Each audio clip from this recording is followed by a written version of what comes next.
वर्ण शब्द को पढ़ रहे थे हम, है ना? एक बार थोड़ा रिकॉल कर लेते हैं, ठीक है ना? थोड़ा पता पड़ेगा कि हम कहाँ थे, ठीक है? कल कौन कौन नहीं था क्लास में? कल कहाँ थे? क्यों बीमार? आज ठीक हो गए हैं? और कौन नहीं था? हाँ नहीं, पूछ लो ताकि फिर मैं सवाल दागूंगा उसके तरफ तो कहीं गोला नहीं तो फिर कहीं दब जाए उस सवाल के दायरे में आकर के। चलिए कोई बात नहीं।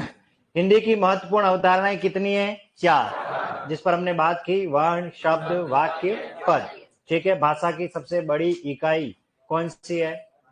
वाक्य। अर्थ के आधार पर सबसे छोटी इकाई शब्द। उच्चारण के आधार पर सबसे छोटी इकाई ध्वनि। लेखन के आधार पर वर्ण। शाबाश, बहुत बढ़िया। हिंदी भाषा का जो क्रम है वो क्या है बताएं? हिंदी भाषा का जो विकास क्रम है, सबसे पहले संस्कृत, पाली, हिंदी। शाबाश, बहुत बढ़िया। और भाषा का स्वाभाविक क्रम क्या है? ध्वनि, वर्ण, अनुच्छेद। वाह, मेरे को तब उधर ही आना पड़ेगा, आप लोग इधर आ सकते हो, इतना बढ़िया याद आ गया। वर्ण शब्द की व्युत्पत्ति किस धातु से हुई है? व्री। व्री का अर्थ क्या होता है? चुनना। वर्ण कितने प्रकार के होते हैं? 2। कौन कौन से? स्वरों की संख्या कितनी है?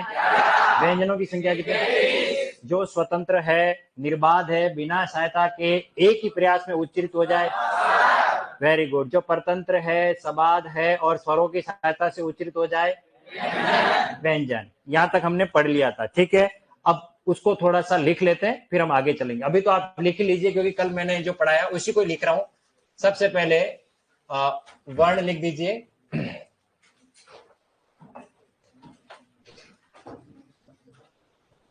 वर्ण, और ये किस धातु से बना है? व्री, और इसका अर्थ होता है चुनना, ठीक है? और वर्ण के लिए क्या कहा गया था? एक ही प्रयास में उच्चारण। एक ही प्रयास में उच्चारण। एक ही प्रयास में इसका क्या हो जाए? उच्चारण। उसे हम क्या कहेंगे? उसका लिखित रूप वर्ण कहलाता है। फिर हमने इसकी बात की थी वर्ण के भेद की। तो वर्ण के कितने भेद हैं? 2। कौन कौन से थे वो? स्वर और व्यंजन, ठीक है? अब इनको हमने 2 भागों में डिवाइड भी किया था। एक तरफ हमने क्या लिखा था? स्वर, और इसकी संख्या मैंने आपको बताई कितनी है? 11। और एक तरफ है व्यंजन। देखो ये ध्यान रखना, इसके बारे में सवाल जरूर बनेगा। व्यंजन के 2 अर्थ होते हैं, आपको पता होना चाहिए, ठीक है? व्यंजन के कितने अर्थ होते हैं? 2। एक तो जो हम ये पढ़ रहे हैं उसकी बात कर रहा हूं, और एक वो व्यंजन जो मिठाइयां होती है उनको भी व्यंजन कहते हैं। जैसे मेरे पिताजी नाना प्रकार के व्यंजन बनाना जानते हैं, तो क्या क ख ग बनाना जानते हैं? नहीं, वहां व्यंजन से मतलब है बर्फी, गुलाब जामुन, रसगुल्ला, उनको भी व्यंजन यानी पकवान। तो व्यंजन के 2 अर्थ होते हैं आपके वर्णमाला के, ये क ख ग, ये भी व्यंजन है, और खाने वाली जो मिष्ठान है, हम जो बोलते हैं मिठाई, उसको भी सब क्या है? व्यंजन की श्रेणी में रखा जाता है। स्वरों के लिए मैंने बात कही थी, तो सबसे पहले स्वर क्या होते हैं? स्वतंत्र होते हैं, ठीक है? और स्वर क्या होते हैं? निर्बाध। निर्बाध, बिना बाधा के, ये कल मैंने पढ़ा भी लिया था। और बिना सहायता। बिना सहायता। और इसकी एक और विशेषता है क्या? एक ही प्रयास में उच्चारण। एक ही प्रयास में उच्चारण। एक ही प्रयास में क्या हो रहा है? इनका उच्चारण। तो अब इसकी परिभाषा बनेगी वह ध्वनि जिसका जो स्वतंत्र है, निर्बाध है, बिना सहायता के एक ही प्रयास में उच्चारित हो जाए, ऐसी ध्वनि को हम क्या कहते हैं? स्वर। और ऐसी ध्वनियां हिंदी में कितनी है? 11। और व्यंजनों के लिए क्या बात कही गई है? व्यंजन क्या होते हैं? परतंत्र होते हैं, ठीक है? दूसरा, ये सबाद होते हैं, यानी इनके उच्चारण में बाधा होगी, सबाद, ठीक है? और ये स्वरों की सहायता से उच्चारित होते हैं। तो यहां लिखोगे स्वरों की सहायता से। एक बात इन दोनों में कॉमन थी जो मैंने आपको बताई थी, वो थी एक ही प्रयास में उच्चारण, एक ही प्रयास में उच्चारण। तो आपको ये जो तीन है, इन तीनों को तो बताना इन दोनों में क्या है ये अंतर, और ये वाली बात और ये वाली बात दोनों में क्या है समानता। बस एक बार यहां तक लिख लीजिए आप, फिर हम आगे चलते हैं। इसके नीचे जगह रहने देना, क्योंकि हम अभी 11 स्वर और 33 व्यंजनों के बारे में बात करेंगे।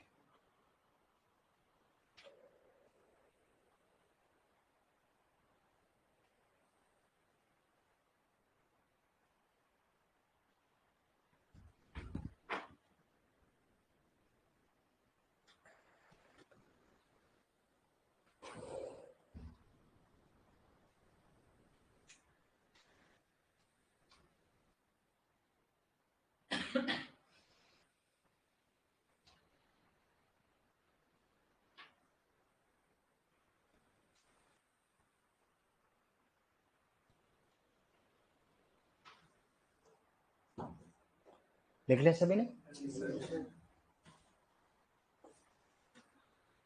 स्वतंत्र कौन होते हैं?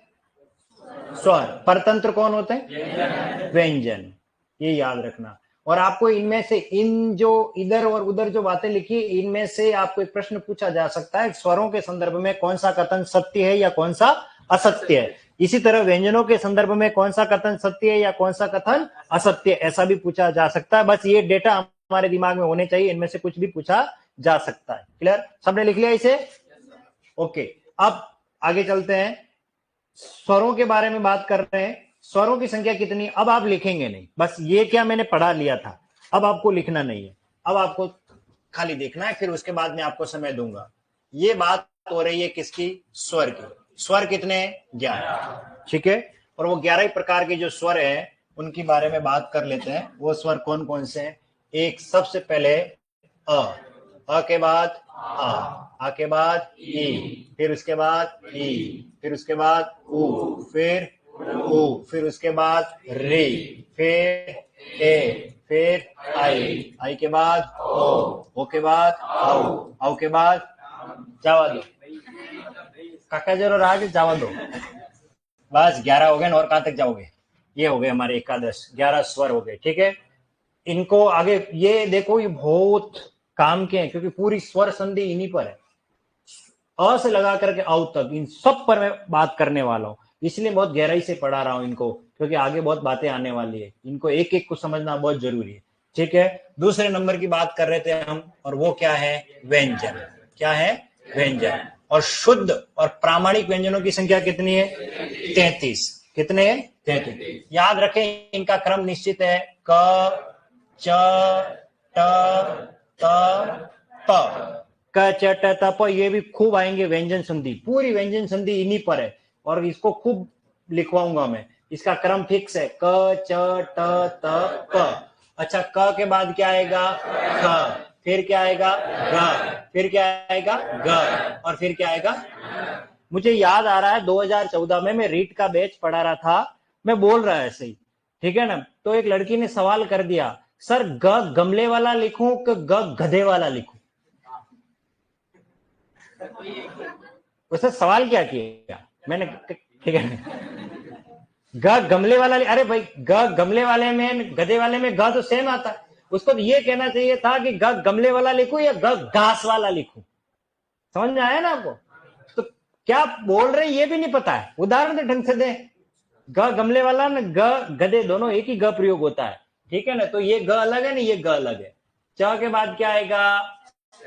श, फिर क्या आएगा? ज, फिर क्या आएगा? ज, और फिर क्या आएगा? य। ट के बाद ठ, फिर ड, फिर ढ, और फिर अण। त के बाद थ, और फिर द, और फिर ध, फिर न, फिर प के बाद भ, फिर भ, फिर भ, और फिर न। ये देखिए, ये पांचों में पढ़ा है पंचम वर्ण। ये क्रम में प्रश्न दिया था ना कि अंग य अण न म, सेकंड ग्रेड में आया हुआ है, 2014 में पूछा हुआ भी है, 2010 में भी पूछा हुआ है। ठीक है, आरपीएससी में। ठीक है, ये आपकी संख्या कितनी हो गई 25, 5 गुणा 5 25। इसके अलावा आता है हमारे कौन य, फिर र, और फिर ल, और फिर र, फिर उसके बाद श, और फिर स, और शुद्ध और प्रामाणिक व्यंजनों की संख्या कितनी हो गई 33। अब इसके आगे और कुछ आपको मैं बताने वाला हूं, लेकिन उसके लिए थोड़ा आपको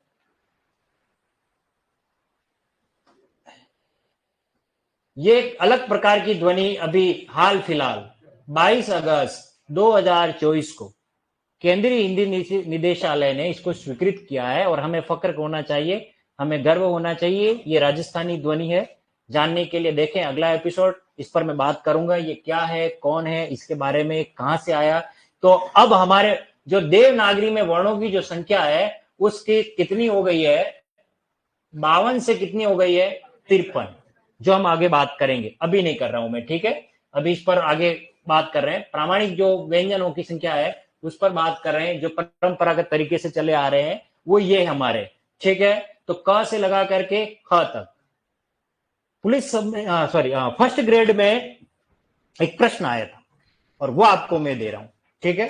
अपनी कॉपी के लास्ट पन्ने पे आओ, मेरे सारे टेस्ट लास्ट पन्ने पे होंगे, हाँ, इसलिए चेक करूंगा मैं, और मैं ऑनलाइन वालों के कमेंट थोड़े से हाइड कर देता हूं थोड़ी देर के लिए, क्योंकि ये भी उत्तर देंगे तो आप लोग देखोगे, ठीक है। चलो, ए बी सी डी, ठीक है। चलिए लिखिए इसको, मैं जो जो लिख रहा हूं।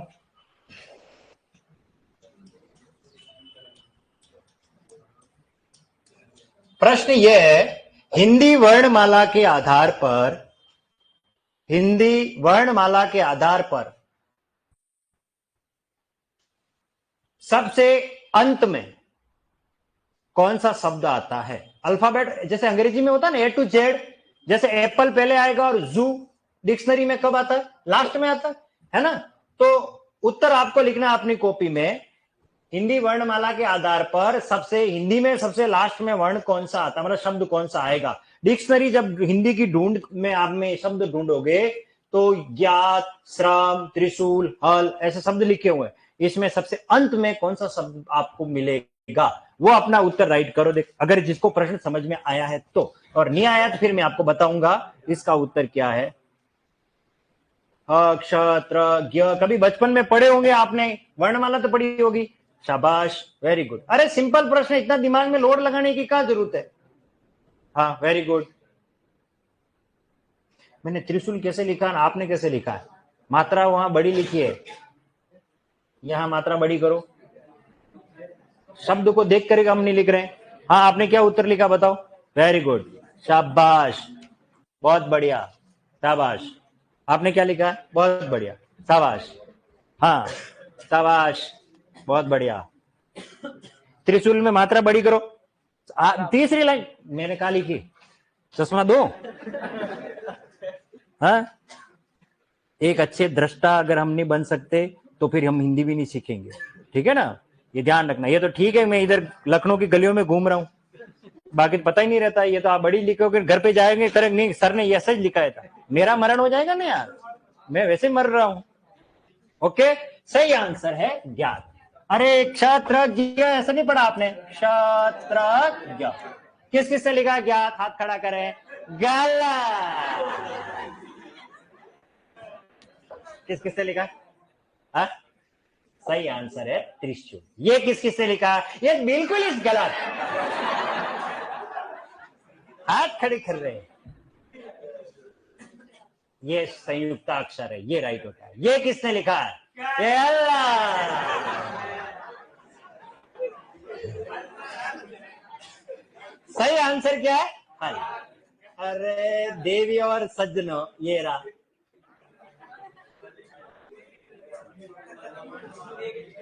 अब थोड़ा ठहर जाओ, याद रखना हिंदी वर्णमाला में ह लास्ट है, उससे कोई वर्ण आता नहीं। हम ये सोच रहे हैं कि श्रम, त्रिशूल, ज्ञात, क्षणी, क्षण ऐसे अगर हम शब्द ढूंढ रहे हैं वो यहां नहीं मिलेंगे। आप सुबह से शाम तक ढूंढोगे तब भी वो ह के बाद नहीं मिलेंगे, क्योंकि वो है ही नहीं वहां। अब आप कहोगे ये कहां है, तो इनके लिए जानने के लिए देखें अगला एपिसोड, वो आपको बताऊंगा ना कहां आएंगे इनका प्रयोग। आप कहोगे नहीं मेरे को पता नहीं, मुझे पता है, लेकिन आपको मैं बता रहा हूं वो कहां है। फिर भी आज के लिए बता देता हूं, बाकी वो उनका टॉपिक आएगा उस समय मैं डिटेल से पढ़ाऊंगा, लेकिन कौन सा वर्ण कहां मिलेगा आप आज ही घर जाके हिंदी शब्दकोश को देखना। क की वर्णमाला के बाद सीधा आपको मिलेगा क्ष, वो क्यों मिलेगा वो बताऊंगा। और त के बाद सीधा मिलेगा त्र, और ज के बाद सीधा मिलेगा य। देखना आप यहां से त्रिशूल, त्रास, त्रास जैसे शब्द त की वर्णमाला खत्म हो जाएगी, त ता ती ती तु ते, वो खत्म होने के बाद सीधे त्र से स्टार्ट हो जाएंगे, फिर थ स्टार्ट होगा। और कौन बचा हमारा श्रमिक वाला स्र, और वो है यहां पर इस जगह पर। तो अब मुझे बताइए ये जो बचा वही लास्ट है। इसलिए ये प्रश्न फर्स्ट ग्रेड में आया था हिंदी में, ठीक है। जिसको शब्दकोश का ज्ञान नहीं है हिंदी का वो ये गलती करके गए, जैसे आप लोगों ने किया कि हम तो बचपन से क से कबूतर और ग से ज्ञानी बन के आए, तो ग तो लास्ट में आता है, ठोको। नहीं, गलत है, ये ध्यान रखना, ये नहीं होगा। बात समझ में आ गई?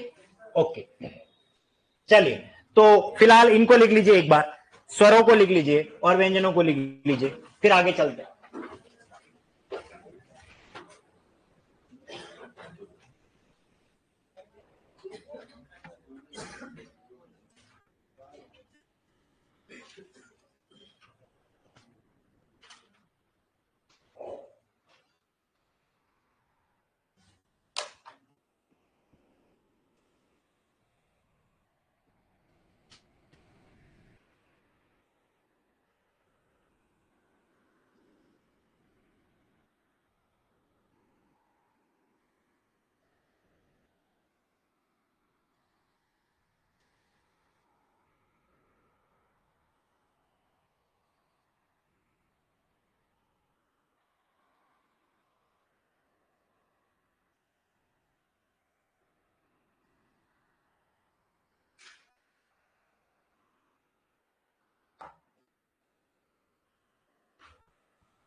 कंप्लीट है?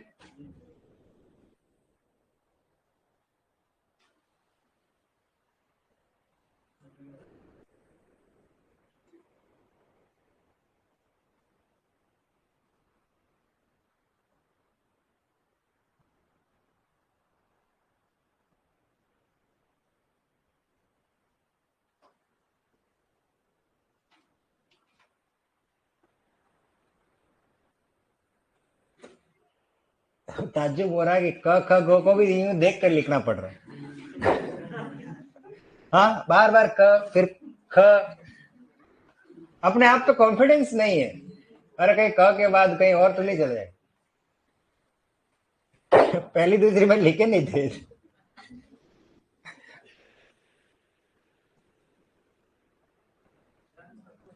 किस किस को याद है पूरी वर्णमाला अ से लगा करके? याद है? नहीं होंगे, मुझे मैं याद करा दूंगा, अभी एक बार तो दो लिखी दी है, ठीक है ना, याद हो जाएगी। हाँ, अब आप ये सोच रहे इनका क्या काम हमारा, लेकिन यही काम है, यही नौकरी देने वाले हैं, तब तक तो पढ़ ही लेते हैं। हो गया, लिख लिया सबने? बस अब कॉपी बंद कर लीजिए, अब आपको कुछ नहीं लिखना है थोड़ी देर के लिए। अब मैं आपको थोड़ा, बस इतने तक ही। अब मैं आपको थोड़ी और बातें बता देता हूं। ये बात चल रही थी किस पर? वर्ण पर, स्वर और व्यंजन पर। अब हम सीधे बात करेंगे सिर्फ स्वरों पर। अभी व्यंजन को छोड़ दीजिए, व्यंजन पर हम बात ही नहीं कर रहे। हमारे जो 11 प्रकार के स्वर हैं, स्वरों की संख्या कितनी है? 11। ये जो 11 स्वर हैं इनके बारे में बात करने वाला हूं, ठीक है। देखिए, दो बातें आपको मुझे पढ़ानी है इसमें।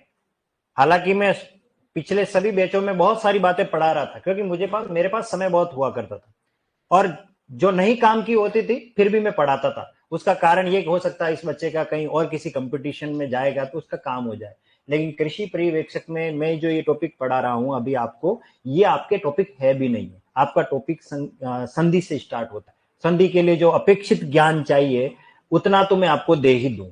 तो इस हिसाब से इनके अंदर जो बिंदु आने वाले हैं उन बिंदु पर तो मैं बात करूंगा, बाकी पर सतही ज्ञान ऐसे ही आपको बता दूंगा, उस पर अपन ज्यादा विस्तृत जाएंगे नहीं, ठीक है। बाकी बेच में मैंने पढ़ाए भी हैं बहुत सारे पुराने, लेकिन अब उसको थोड़ा मैं कम करूंगा क्योंकि वो आपके काम के भी नहीं है, लेकिन बताऊंगा सब चीजें।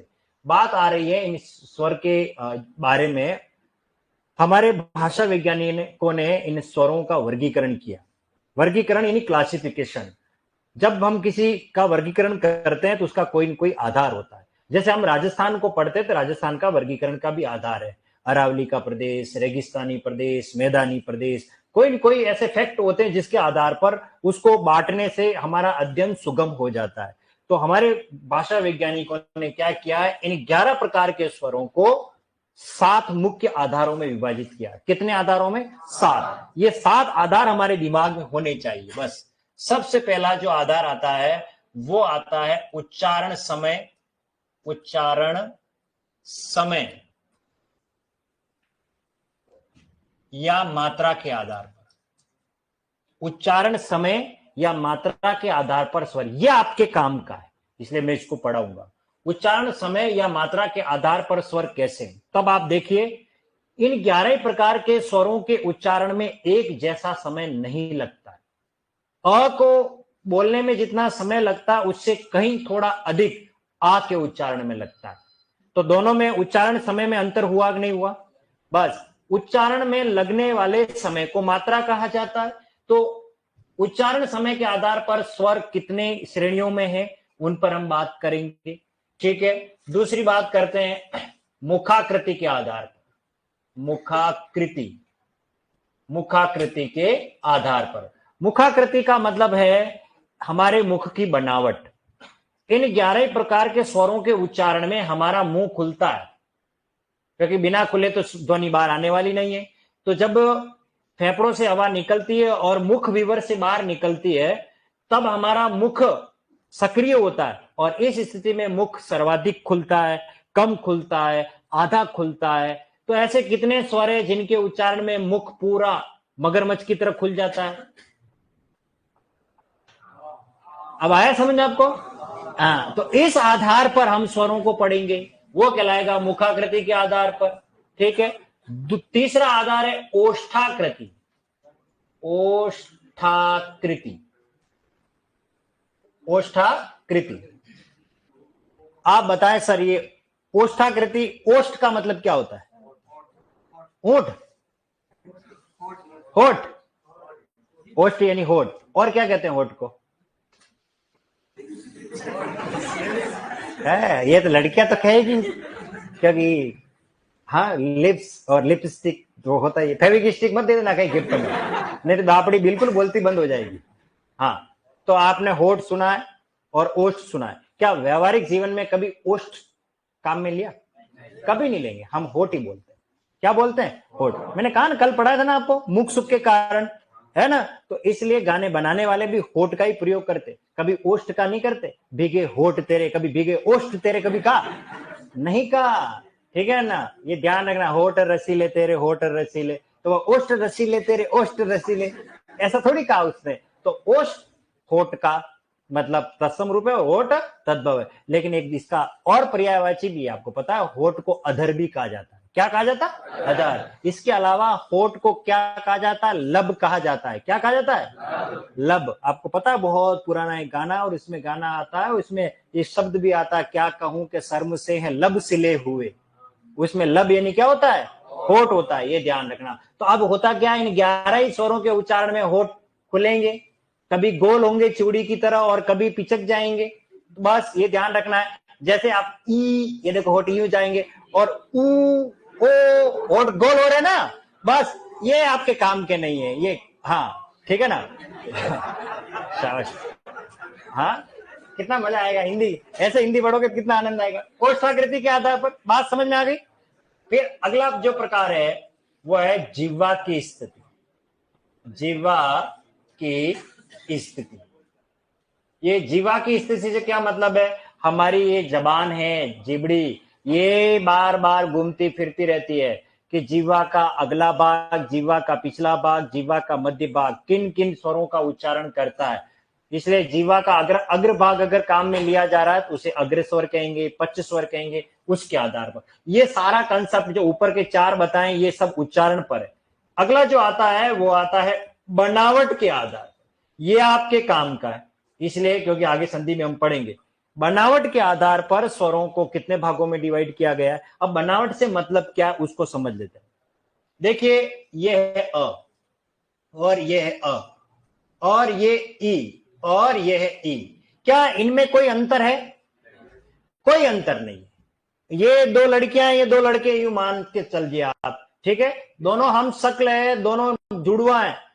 अब किसी के घर का शीशा ये तोड़ के आए, मार ये खा रहा है, पता ही नहीं पड़ रहा मम्मी को। सुबह इसका मुंह धोया और वो ही थोड़ी देर बाद खेल खिला करके आए, इसी का मुंह 2 बार धो दिया, पता ही नहीं पड़ रहा किसका धोया मुंह, है ना।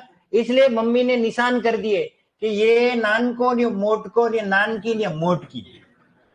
ये बनावट के आधार पर इनमें अंतर किया। इसी प्रकार देखो ये ऊ छोटा और ये ऊ कैसा है, बड़ा। तो इनमें अंतर किया बनावट के आधार पर। तो हम इस पर हम बात करने वाले हैं, वो हम इस पर बात करेंगे। फिर अगला आता है नासिकता के आधार पर। नासिकता, ये नासिकता का क्या कंसेप्ट है, यानी जिसका उच्चारण मुख और नाक से होता है या नहीं होता है। चलिए हम बात करें, देखिए स्वर बोलो कौन है, ये अ। अब आप नाक पकड़ के बोलो, देखो इसको आप बोल सकते हो, बिल्कुल बोल सकते हो। और ये देखिए बोलो आ, बोल सकते हो, बिल्कुल बोल सकते हो। लेकिन अब आप देखिए, अब बोल के बताइए नाक पकड़ के। गंगा जमुना का ध्यान रखना, नाक की, हाँ कहीं हाँ। नहीं तो पता लगेगा कि आंख के चक्कर में गंगा जमुना बात आ गई, है ना। अब आप देखिए, करो, देखो उच्चारण करो। नाक पे जोर आ रहा है, अरे नाक पे जोर आ रहा है, बस। अब देखिए आ बोल रहे हो तो नाक का कोई रोल नहीं है, लेकिन आ देखो नाक पे जोर आ रहा है, यस। तो वह ध्वनि जो मुख और नाक दोनों से उच्चरित होती है उसे अनुनासिक कहा जाता है। उसे क्या कहा जाता है, अनुनासिक। ये ध्यान रखना, ये हेमेश रेशमिया है एक प्रकार से। क्या है ये? अब हेमेश रेशमिया जिसने नाम सुना उसी को ये बात समझ में आएगी, क्योंकि हेमेश रेशमिया गाना नाक से गाता है। तेरा तेरा तेरा सुरो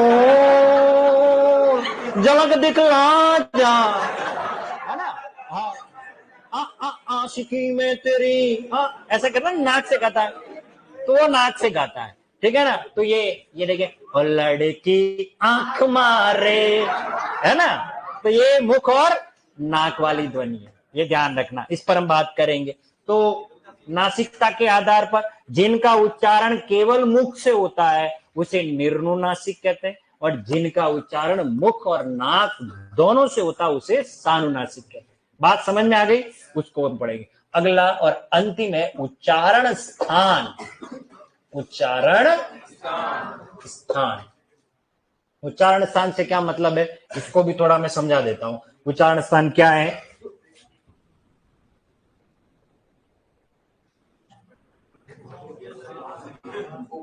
देखिए गले का ये वाला भाग हमारा कंठ कहलाता, क्या कहलाता है, कंठ।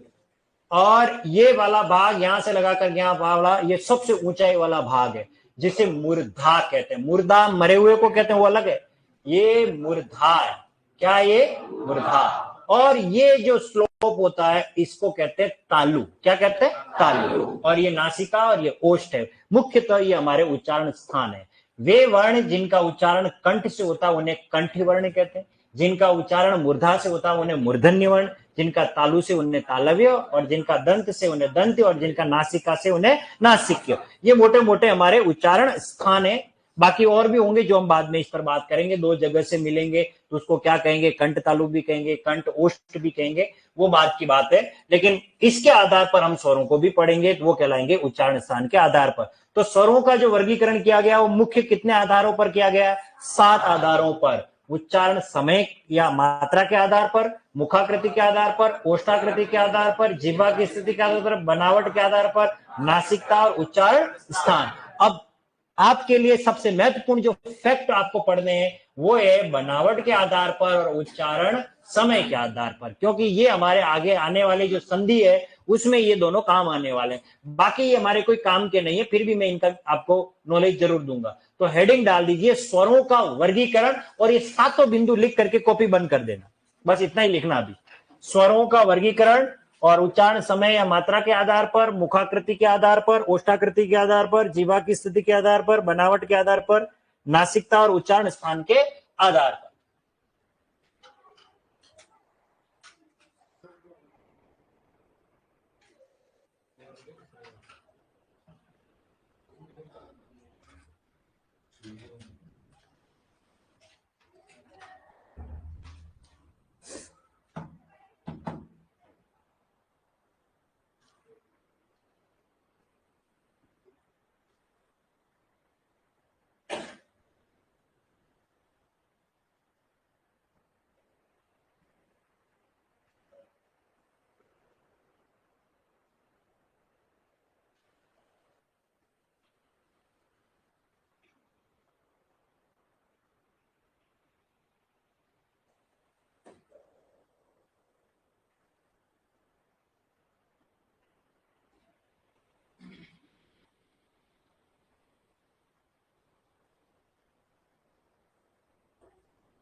लिख लिया सबने? 7 बिंदु है बस। अब आप कॉपी बंद कर लीजिए। आज एक ही बिंदु पढ़ाऊंगा और वो है उच्चारण समय या मात्रा। मात्रा या उच्चारण समय एक ही बात है, ठीक है। बस अब कॉपी बंद कर लीजिए, आपको लिखना नहीं है। अब यहीं से प्रश्न बनेंगे। सबसे पहला जो फैक्ट है वो है मात्रा या फिर उच्चारण समय के आधार पर। उच्चारण समय के आधार पर स्वर, ठीक है।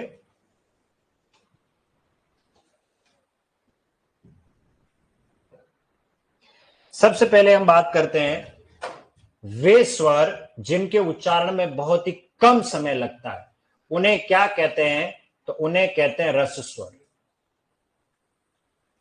अब देखिए यहां पर गलती क्या होती है वो बता रहा हूं। एक तो ये लिखना नहीं आता हमें, यहां आकर के गलती कर देते हैं। किसी को हृदय लिखना है तो उनको ये पता नहीं कि ह के अंदर क्या मसला हो रहा है, वो लिख देते हैं। अब ये कोई लिखता है हृदय, अब यहां क्या हो रहा है ये पता नहीं है, ठीक है ना। तो ध्यान रखना, सीधा सा कंसेप्ट है, ये आपका ह हो गया, और ह के अंदर अगर री ऋषि वाला मिलाया जाए तो ह लिखो और ये री बनाओ और फिर ह बनाओ, और तो ये बनेगा हृदय। इसका मतलब इसके अंदर कौन मिला हुआ है? री। और अगर ह के अंदर आपको र लिखना है तो ह तो बनाओ पूरा और यहां लगाओ ऐसे, इसका मतलब इसके अंदर क्या है? र। तो कहीं किसी किताब में आपको ऐसे मिलेगा, उसने ढंग से हिंदी पढ़ी भी नहीं है और ये अशुद्ध है, ये नहीं है, वो ह में र लगा हुआ है। तो इसलिए ये चीज समझनी भी जरूरी है, शुद्ध लिखना। हो सकता है कोई पेपर सेटर आपको रस्व लिखने की जगह वो यूं लिख करके और आपको गुमराह कर सकता है, तो आप गुमराह मत होना। ये शुद्ध है रस स्वर। रस स्वर का सीधा कंसेप्ट है वे स्वर जिनके उच्चारण में बहुत ही कम समय लगता है, उन्हें हम क्या कहते हैं? रस स्वर। ये ध्यान रखना। अब बात ही आती है कि रस स्वरों की संख्या कितनी है, तो ध्यान रखना रस स्वरों की संख्या कितनी है?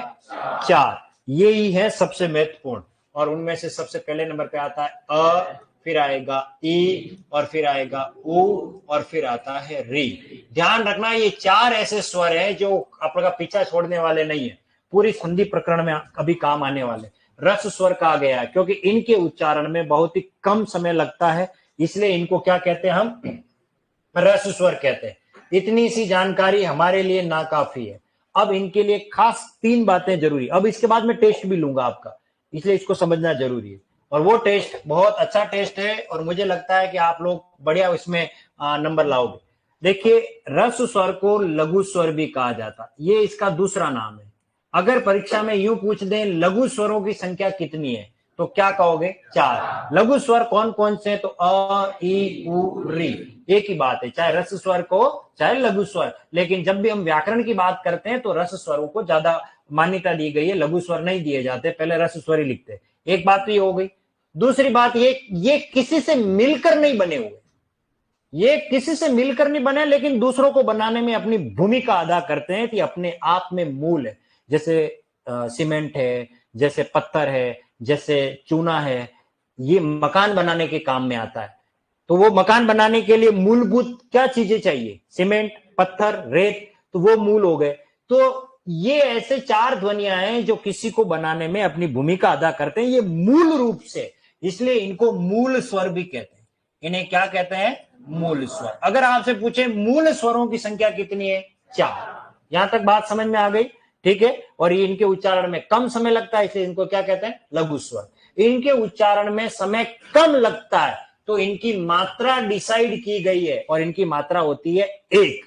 अब यहां से आपको सीखना है, अब वहीं से प्रश्न बनने आएंगे, इसलिए इनको कहते हैं एक मात्रिक स्वर। एक मात्रिक स्वर। अब आप कहोगे सर ये एक मात्रिक स्वर का कंसेप्ट क्या है? एक मात्रिक स्वर ये चारों हैं। कोई सा भी शब्द देख लो, अगर वो अ, ई और उ और री से बना हुआ है तो उसके अंदर एक मात्रा ही लिखनी है। कैसे? देखिए, जैसे मैं लिख रहा हूं नमक, तो नमक के अंदर बात करें तो न के अंदर ध्वनि कौन सी आ रही है? अ। मात्रा लिखने का तरीका, क्योंकि मैं टेस्ट लूंगा, ध्यान रखना। तो यहां एम फॉर मात्रा और वी फॉर वर्ण, ये होता है। तो न एक, म अ आ रहा है, अ की मात्रा कितनी होती है? 1। क आ रहा है 1। मान लीजिए परीक्षा में आ गया क्या? दिन, तो कौन सी मात्रा है इसमें? ई। और कौन सी ई है? छोटी। तो मात्रा कितनी लिखूं? 1। ये कौन है? अ, 1। मान लीजिए आ गया कुसुम, क्या आ गया? छोटा हुआ है तो 1, छोटा हुआ है 1। मात्रा स्वरों की होती है, व्यंजन को दिमाग से निकाल दो, और ये हो गया 1। मान लीजिए आ गया आप कृषि के विद्यार्थी हो, तो री आ रहा ना, बस ये 1, ये छोटी है 1। बात समझ में आ गई? अब आपको ये पूछेंगे वर्ण कितनी है मात्रा, तो बस M4 मात्रा, V4 वर्ण, तो मात्रा कितनी हुई? 1 2, ये 2। कितनी बार मात्रा लिखी? 2 बार। इसी प्रकार 1 2 3, तो मात्रा कितनी हो गई टोटल? 3। वर्ण कितने? 1 2 3, V4 वर्ण 3। इसी तरह इसकी मात्रा भी हो जाएगी। बात समझ में आ गई आपको? तो इसलिए इनकी मात्रा 1 होती है, तो इनको क्या कहा गया है? एक मात्रा। तो अब रस स्वरों के संदर्भ में कितने आपके कंटेंट हो गए? रस स्वरों की संख्या कितनी है? 4। रस स्वर कौन कौन से? अ, ई, उ, री। और इनको क्या कहते हैं? लघु स्वर, मूल स्वर, एक मात्रिक। अब आपसे सवाल क्या करेंगे, वो ये प्रश्न इस तरीके का बन सकता है। मान लीजिए ए बी सी डी, और यहां लिख दिया आ, यहां लिख दिया ई, उ, और यहां लिख दिया उ, और यहां लिख दिया री। अब पूछेंगे उच्चारण समय के आधार पर अन्य 3 से भिन्न स्वर कौन सा है? तो आपको पता है ये तीनों के तीनों तो लघु स्वर है, ये अलग बिरादरी का, ये तो अपन ने पढ़ा ही नहीं, तो यही होगा उत्तर। क्या होगा? ये राइट हो जाएगा। क्लियर हो गया? चलिए अब हम बात करें वापस यहां पर दूसरे कंसेप्ट पे आ जाते हैं। तो ये उच्चारण में लगने वाला समय लघु था, कम था, इसलिए उसको रस स्वर कह दिया। ठीक है। अब दूसरे नंबर की बात करें, और वो आता है दीर्घ स्वर। क्या आता है? दीर्घ स्वर। इसका मतलब क्या, पहले वो समझ लेते हैं। दीर्घ स्वर का मतलब होता है वे स्वर जिनके उच्चारण में रस स्वर से अधिक समय लगता हो, उन्हें हम क्या कहते हैं? दीर्घ स्वर। और दीर्घ स्वरों की संख्या कितनी है? 7। और वे दीर्घ स्वर कौन कौन से हैं? आ, बड़ी ई, बड़ा ऊ, फिर उसके बाद ए के बाद आई के बाद ओ, और ओ के बाद औ। ये कितने हो गए टोटल? 7। इनको दीर्घ स्वर कहते हैं। क्या, कौन से स्वर कहते हैं? दीर्घ स्वर। लेकिन इतनी जानकारी ना काफी है, 2-3 बातें इनके लिए भी जरूरी है, क्योंकि आगे अब प्रश्न बनने वाला है। ये फैक्ट पढ़ाने के बाद प्रश्न बनेगा। ठीक है। सबसे पहली बात तो ये दीर्घ स्वर है, तो ये बड़े कहलाते हैं, और बड़े को कहा जाता है गुरु। हिंदी में क्या कहा जाता है? गुरु। ये ध्यान रखना। तो इनको गुरु स्वर कहते हैं। क्या, कौन से स्वर कहते हैं? गुरु स्वर। ये ध्यान रखना, ये बड़े हैं। तो अब इसमें एक बात आप ध्यान रखना, ये अपोजिट की बात हो रही है। आपके हिंदी में विलोम शब्द भी, अगर परीक्षा में अपोजिट पूछे विलोम शब्द, तो लघु का सदैव गुरु ही लिखोगे आप, और रस्व का अपोजिट सदैव क्या लिखोगे? दीर्घ लिखोगे। ये ध्यान रखना। लेकिन ऑप्शन में रस्व का दीर्घ दे रखा है और दीर्घ का रस्व नहीं दे रखा, तो हम उसका लघु लिख करके आएंगे। परंतु लघु अगर है न रस्व भी दे रखा है, तो प्राथमिकता किसको देनी है? विलोम के कंसेप्ट को जब मैं पढ़ाऊंगा तब मैं बताऊंगा कि कौन से का जोड़ा किसके साथ है। जैसे अमृत के साथ सदैव विष ही बोला जाएगा। अमृत का उल्टा हमेशा क्या होता है? विष। तो अमृत का विष आप जहर नहीं लिख सकते, आप हलाहल नहीं लिख सकते, आप कालकूट नहीं लिख सकते, क्योंकि अमृत के साथ जोड़ा किसका है? विष का। और गरल के साथ जोड़ा किसका है? सुधा का। वो विलोम के टॉपिक में आपको पढ़ाऊंगा। खैर, तो लघु ये उल्टा इसका क्या लिखना है? गुरु, क्योंकि ये बड़े स्वर है, बड़े, इसलिए इनको गुरु स्वर कह दिया।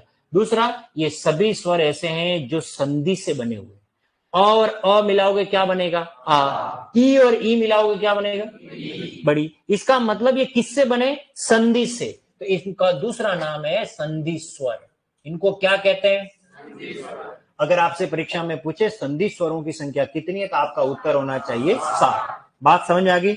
इनके उच्चारण में अंतर है, समय ज्यादा लगता है। इनकी मात्रा डिसाइड की गई है 2। कितनी? 2। इसलिए इनको कहते हैं द्विमात्रिक। क्या कहते हैं? द्विमात्रिक। ध्यान रखना, मैं द्वि ऐसे लिखता हूं और ऐसे ही आपको लिखने की आदत डाल देना। द्विमात्रिक स्वर। द्विमात्रिक स्वर को लिखने का तरीका अंग्रेजी के एस से, ये ध्यान रखना, ये काम की बात है। वहां 2 नहीं लिखेंगे। अंग्रेजी का जो लेटर होता है एस, उससे सिंबलाइज किया जाता है। चलिए इसको थोड़ा समझ लेते हैं कैसे। देखिए, जैसे ये मैंने लिख दिया राकेश। क्या लिखा मैंने? राकेश। देखो यहां कौन सा स्वर आ रहा है? आ। तो यहां लिखेंगे एस। ये ए, एस। यहां कौन आया? अ। ये हो गया। अब आप M4 मात्रा, V4 वर्ण।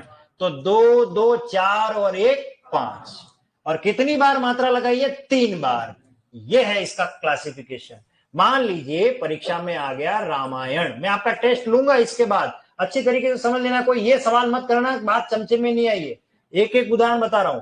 ये आ की मात्रा है तो एस, या आ की मात्रा है एस, अ की मात्रा है एक, ये एक। आ गया समझ में सभी को? ठीक है। मान लीजिए परीक्षा में ये आ गया नुपुर। क्या आ गया? आप स्वरों को ही देखोगे। स्वर देखो कौन सा? उ। बड़ा है तो लिखोगे एस, छोटा है एक, छोटा है एक। बात समझ में आ गई? तो इनके उच्चारण में समय ज्यादा लगता है, इनको हमने क्या नाम दे दिया? द्विमात्रिक स्वर। मात्रा कितनी बताइए इनकी? 2। इसलिए इनको हमने नाम दे दिया द्विमात्रिक स्वर। अब 4 और 7 कितने हो गए? 11 हो गए ना। तो हमारे 11 के 11 स्वर आ चुके। तो इधर कोई भेद होना चाहिए, अब तो भेद खत्म हो गया, पर इधर एक और भेद बनेगा। अब ये चीज समझनी है, जो आपके काम की नहीं है फिर भी काम की, जो काम की नहीं है फिर भी काम की है। क्यों? क्योंकि यहां बात खत्म होने के बाद हमारे लिए यहां प्रश्न बन गया। प्रश्न कैसे बन गया है कि वे स्वर जिनका उच्चारण दीर्घ से भी अधिक समय तक के लिए हो जाए, उन्हें क्या कहते हैं? अब आप देखना, इसको अच्छी तरीके से समझना। ये सारा कंसेप्ट है उच्चारण का। अब बात आ रही है कि मान लीजिए ये एक स्वर है, क्या है? ओ। बस अगर मैं ओ बोलता हूं तो ये दीर्घ है, लेकिन इस ओ को लंबे समय तक खींचूंगा। अब जैसे देखिए, ओ,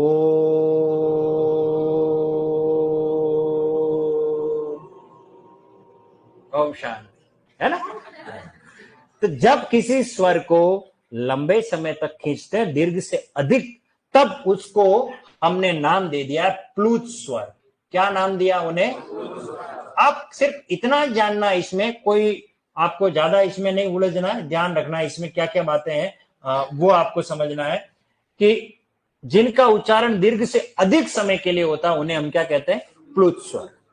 क्या व्यावहारिक जीवन में, लेखन में इसका प्रयोग होता है? कभी नहीं होता, कभी नहीं होता। लेखन में क्यों नहीं होता? जैसे अभी थोड़ी देर पहले मैंने एक शब्द लिखा, रामायण लिखा है मैंने, तो अब मुझे कैसे पता लगेगा कि इसे रामायण पढ़ना है या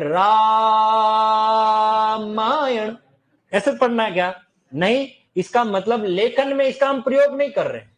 व्यवहारिक जीवन में ये कहाँ काम में आते हैं, तो इसके लिए कुछ फैक्ट है, ये ध्यान रखना। लेखन में ये कभी काम नहीं आएंगे, लेकिन काम कहाँ आते हैं वो जानना जरूरी है। सबसे पहले चीखने में, चीखने या चिल्लाने में, ये सबसे ज्यादा खतरनाक है, चीखने या चिल्लाने में। जैसे विद्यालय की घंटी बजती है तो बच्चे चिल्लाते हैं हो, ऐसे करके बैठ थोड़ी जाएंगे। हाँ, हमारे गांव में लाइट जाती है तब भी हो, आती है तब भी हो, ऐसे करते हैं। तो ये चिल्लाना और चीखने में इनका प्रयोग होता है व्यवहारिक जीवन में, वहां प्लुत स्वर का काम हो रहा है, नंबर एक। दूसरी बात, पुकारने में, ये थोड़ा समझ लेना, पुकारने में। अब पुकारने में भी इसका प्रयोग कब होता है, जब व्यक्ति बहुत दूर होता है तब हम इसका प्रयोग करते हैं, पास में होता है तब हम इसका प्रयोग नहीं करते। जैसे देखिए राकेश इधर आना, तो ऐसी स्थिति में मैंने दीर्घ स्वर का इस्तेमाल किया, राजू इधर आना, दीर्घ स्वर का इस्तेमाल किया। लेकिन कहीं दूर पहाड़ी पर है वो, और तब राजू इधर आना नहीं कह सकते आप, राजू डैडी डैडी, है ना? हाँ, है ना? ऐसे करें ना? हाँ, ये ध्यान रखना। अब आप देखना, तो पुकारने में इसका प्रयोग करेंगे। इसी प्रकार से देखो, इसका प्रयोग कहां होता है, संगीत में। सबसे ज्यादा अगर प्रयोग होता है प्लुत स्वरों का संगीत में। कैसे देखिए, ये क्या लिखा है, तू कल क्यों नहीं आया, तू कल क्यों नहीं आई। ये मैं दीर्घ में ही बात कर रहा हूं, लेकिन इस तू को लंबे समय तक खींच लो आप, तब तो ये प्लुत बन जाएगा, ठीक है ना? वो आपको पता, आर.डी. बर्मन का गाना आया था, पिया तू अब तो आजा, है ना? गाना सुना आपने? वो अभी बोला, हाँ, ओके, हाँ सुना होगा, पता है, पर आप जानबूझ के ताकि मैं बताऊं। हाँ, मैं समझ चुका हूं आपको अच्छी तरीके से, ठीक है ना? तो यहां तू जो है वो प्लुत में, क्योंकि पिया तू अब तो आजा, ऐसे कहना।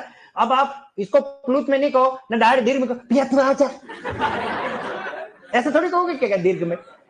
दीर्घ में नहीं कह सकते, दीर्घ में कहोगे तो फिर वो गाने का फ्लो नहीं बनेगा। तो संगीत में लय, ताल, आरोह, अवरोह, ये सब बनाए रखने के लिए इन स्वरों में दीर्घीकरण और समय तक होता है।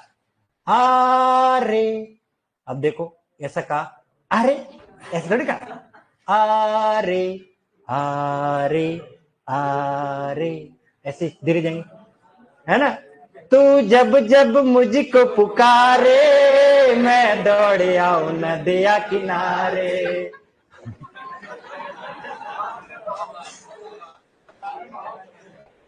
समझ आई? तो प्लुत स्वर संगीत के आधार पर है, ठीक है?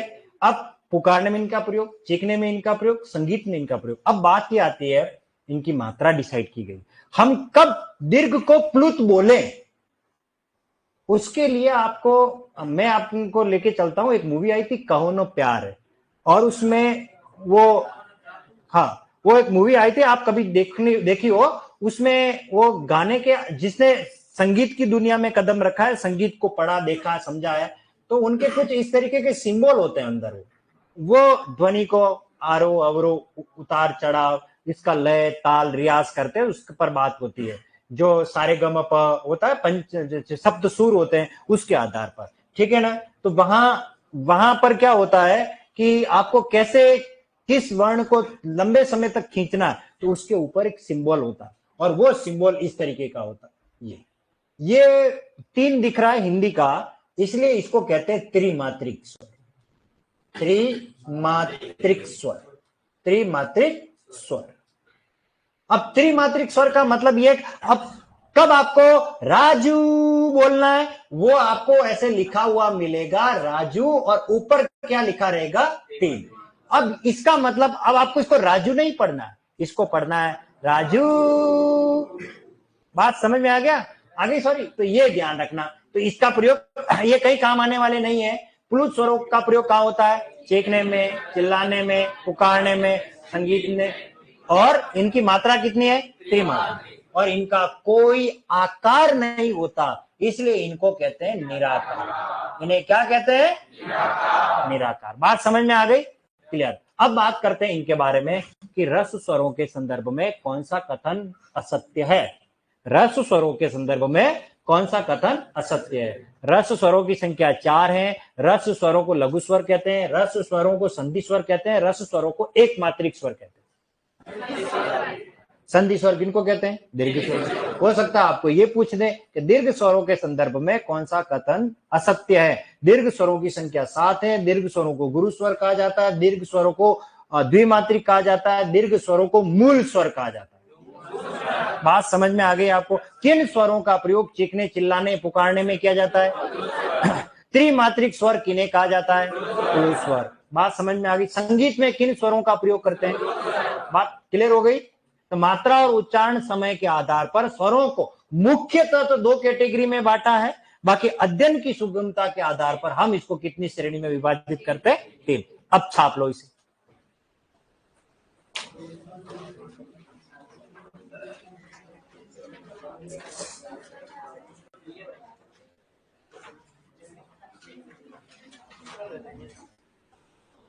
अ की कोई मात्रा नहीं होती।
ठीक है मित्रों, तो अब हम बात करेंगे इससे आगे अपनी अगली क्लास में। तब तक के लिए स्वस्थ रहें, व्यस्त रहें और मस्त रहें और जीवित रहें।